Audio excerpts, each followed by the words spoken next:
好来，乡亲啊，继续来关心天气的状况。早起也是真冷，也毋过冷气团开始来减弱，日时的温度拢回到20度以上。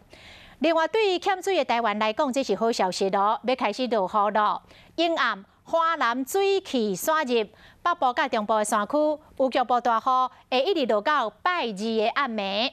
这个拜三的日时，雨才会豆豆较停。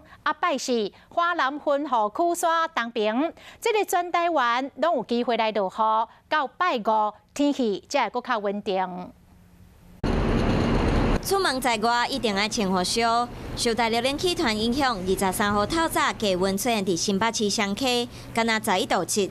虽然日时雨有较回，不过到暗时阁会有另外一波水汽。我们预估在白天的时候，北部、东北部和中南部山区有一些零星短暂降雨的几率，但整个降雨状况是缓和许多。根据中央气象局预报，3月23暗时到3月24透早，中部和东北部有可能落雨。3月24日时雨会较回，不过25号华南分河区刷去东边，全台湾拢有雨。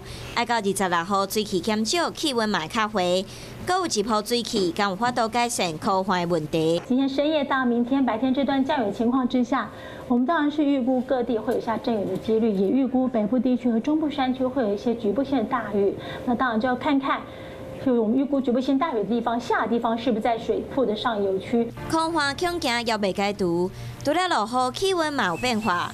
3月23温度较回，北部、东北部19度到20度，中部20度到21度，南部有24度。另外，24号全台湾的温度伫22度到23度，25号到26号会有26度，27号温度会有29度到30度。春天的天气变化真大，嘛提醒乡亲出外要是爱加套一领衫，避免去感着。